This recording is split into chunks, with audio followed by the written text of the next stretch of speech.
So yeah, this is Timespinner. I'm Ryushikaze. He's Blastinus, and I just got my shit kicked in by a formation of two shotgun-wielding sentries and a guy with a shield that if you hit it enough, it hits back. Yeah, I saw that. So I'm going to heal. How do you even fight those guys normally? You have to get behind them or use stuff that smacks them with the shield, because it's based on the number of times you hit them rather than the total amount of damage done. That might be a good time for the hammers then. Yeah.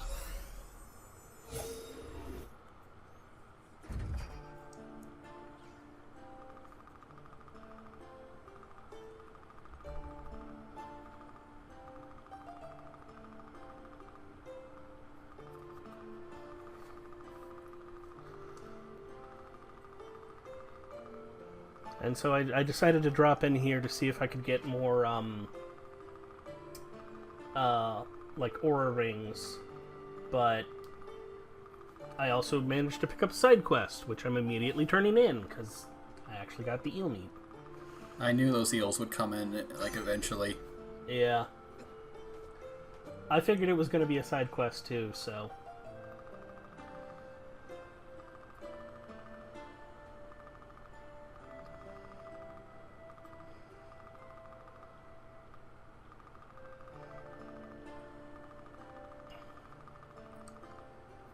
So yeah, Nalista here is trans.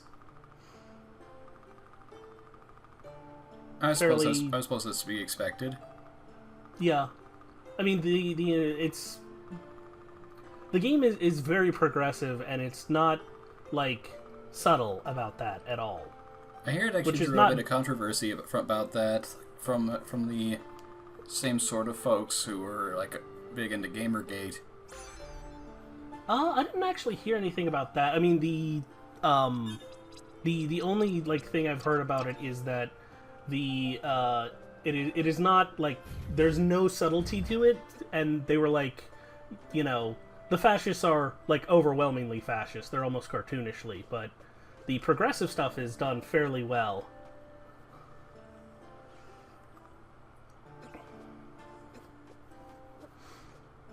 But then again, I could have just missed it.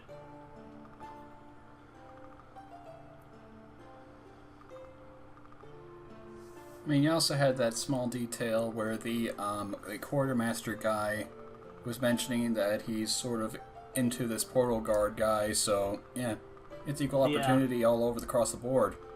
Oh yeah.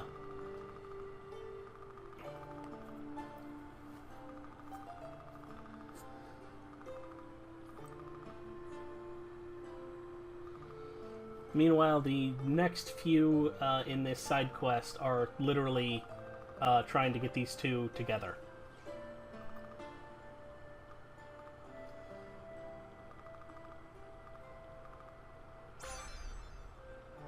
But yeah, no, I did not mean to turn in like 5 different side quests, but I'm like, okay, while I'm here, I might as well. You promised me plot, man. I am heading towards plot.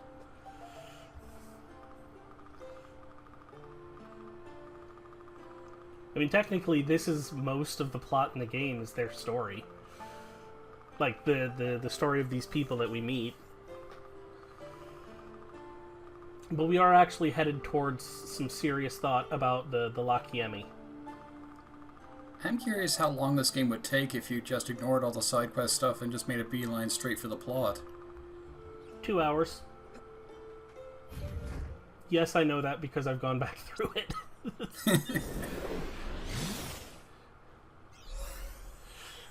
Granted, I did have the run button item available, but still. Oh, this game gets a dash? Yeah. We're actually, not in this episode, I don't think, but fairly quickly we're going to pick it up. Because, yeah, we are actually headed into the Lachiemi demonic and genetic life form experimentation research facility after we get through their military post. What do you suppose all those falling rocks were about? Before our protagonist showed up, like they just kind of seemed like they're just falling forever. Those are, you remember the engineers who dropped rocks in the past? Well, yes, but They're that doesn't dropping make any bombs now. that doesn't make any sense. Like, why are they still dropping rocks? Well, they're explosives now, but yes, it's the exact same tactics from 1,000 years ago. Apparently, it's working for them. That, or nobody has told them to stop. I think that might be the only... No, there's one other indication of those, one other instance of the engineers.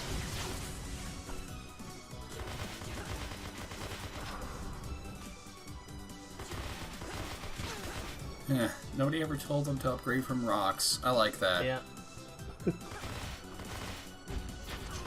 I see. These upgrade hammer folks now have shockwaves.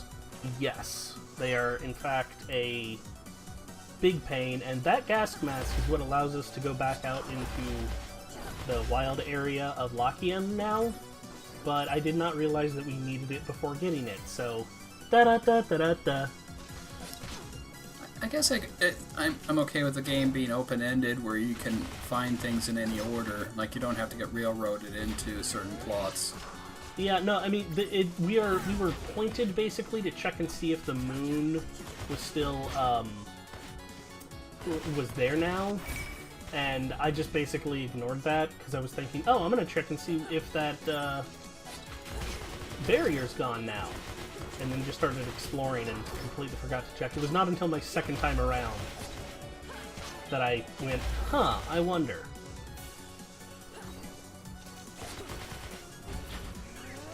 That's all good. I mean, the game, like, doesn't force you to go back there, so it's pretty much an optional item. The game, well, yeah, the game does want you to go back there eventually, but not at this point. So, if you want to get the best ending, it's mandatory, but you don't have to. This game has multiple endings. Yeah, I'm gonna try and show them all off.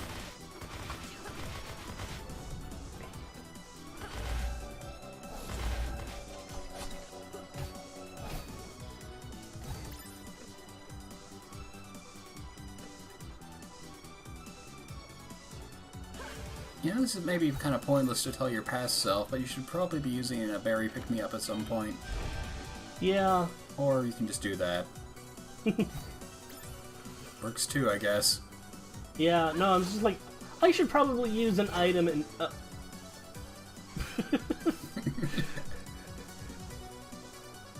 It's like, oh, I should pop... Well, fine then.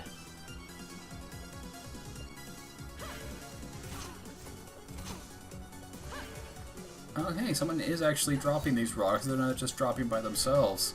Yeah. Good on you, engineers. Keep at it. Yeah. Yes. The Amadeus Laboratory, which is where we're going to be spending the next little while, and it is full of freaky things. As one would assume. Yeah.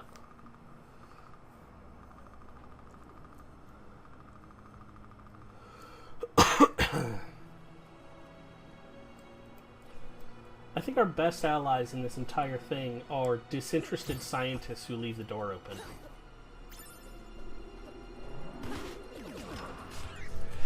Yeah, never discount the value of boredom.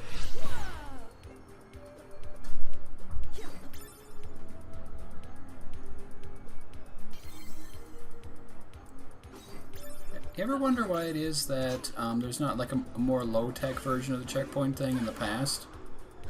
Yeah. That is a good question. That's not an ominous creature in a tube at all. So you remember why you were asking why all of the, creatures from the past were robots now? Because they had decided to model their security robots after them as a sorry for making them extinct.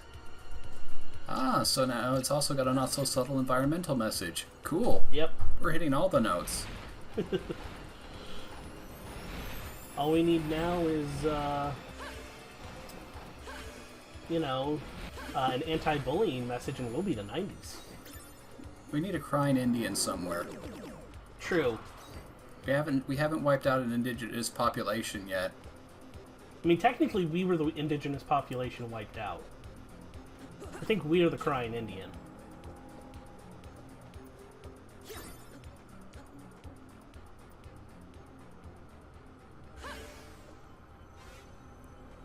I see what you were trying to do there, but I don't know if there's actually anything over there. There is. Because... I see. I just need to, stop it at the right time.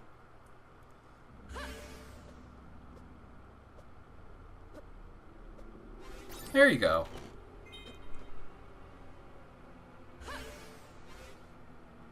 It's a mind refresh, supposed to recover your aura? Yes. I see, so it's kind of like how the berry pick-me-ups are a potion of the future. Yeah. So and this is that an was the ether of the future.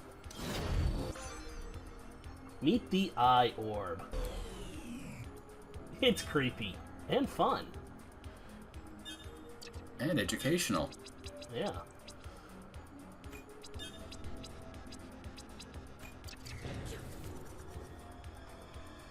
It's an eye with nails that spins.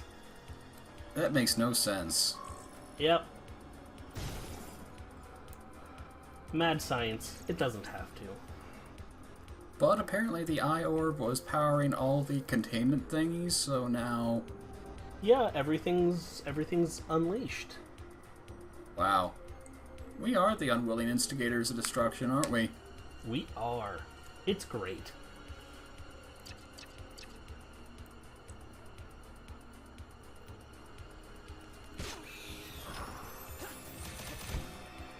Yes. Experiment 11. There's only a couple of them in the game, but every time they show up, they're going to be irritating because they huddle down on the ground and wait for you to get close and then leap on you. And they inflict chaos. So a good time all around, really. Yeah.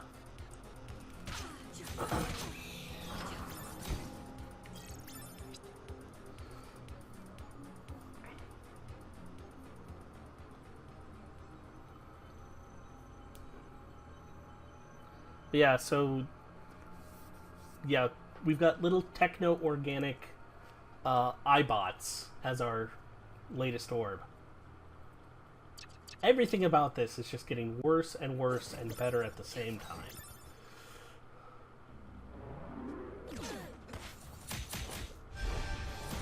Yeah, I kind of figured that they'd throw in some mad science somewhere. Yeah, it's kind of just the entire last, like... Well, not the last, but like this next significant chunk is all mad science. That is acid and will hurt us if we jump in it. That's acid? The green stuff, yeah. That didn't look like acid.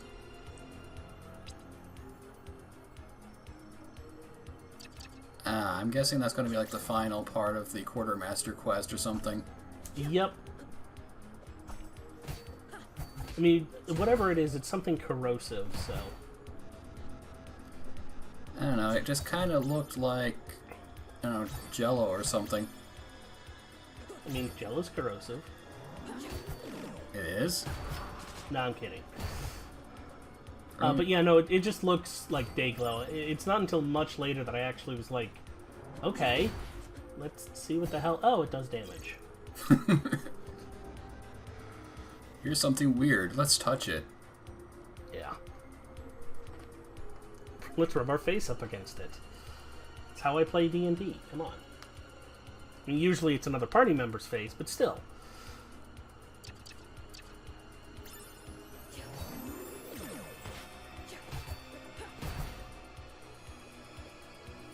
Oh no, it's just a little too high. We'll never get past.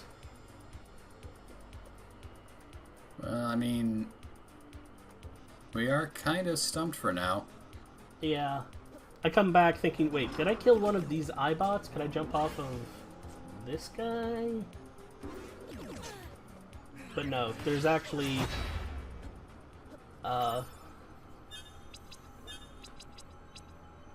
Is there like an air dash move or something? No, it's, well, you'll see. We're about to get it.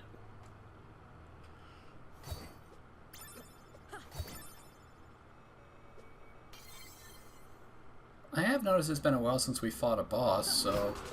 Do we have... Yep. Yeah. This is literally just me going, okay, I want to check out what's down this way first. I definitely did see that boss door, and am pointedly ignoring it, just because I'm...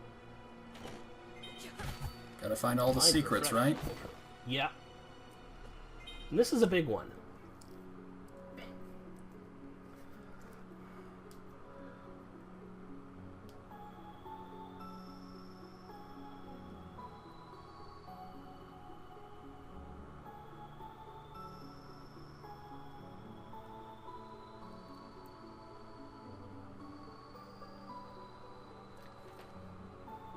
Selen runs into Linnea's father. It's the Emperor. Wow. How'd you call that one? It just seems so obvious. Specifically the phrase, stop following, and her having blue hair. So...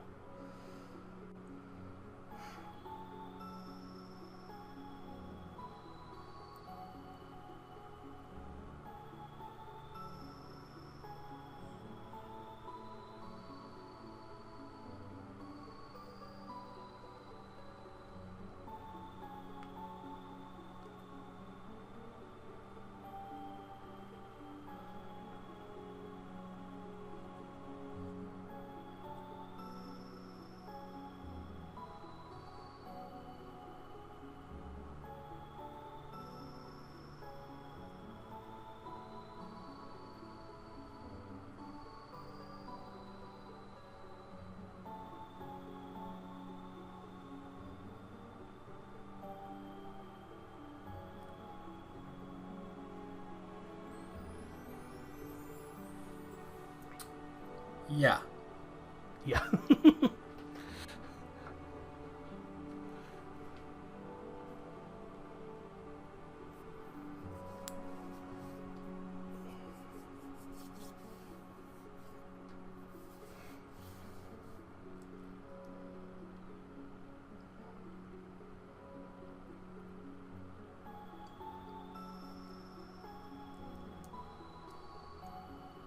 Him go crazy. Or maybe him be crazy. But either way, crazy.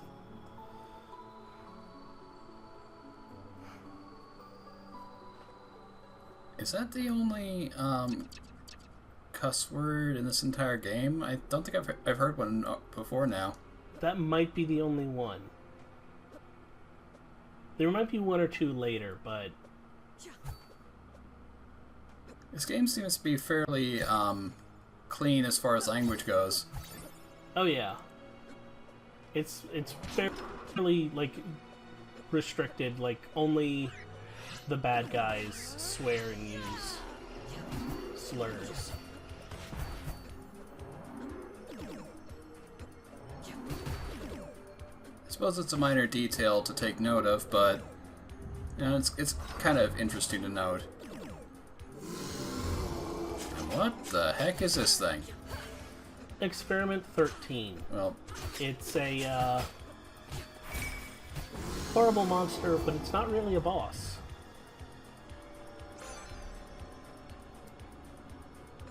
This is our dash. It goes for as long as we hold it. that was hardly a boss at all. It's not meant to be a boss, as it turns out. It's just so disappointing, though. Yeah, It's basically there to get you confused for the next boss.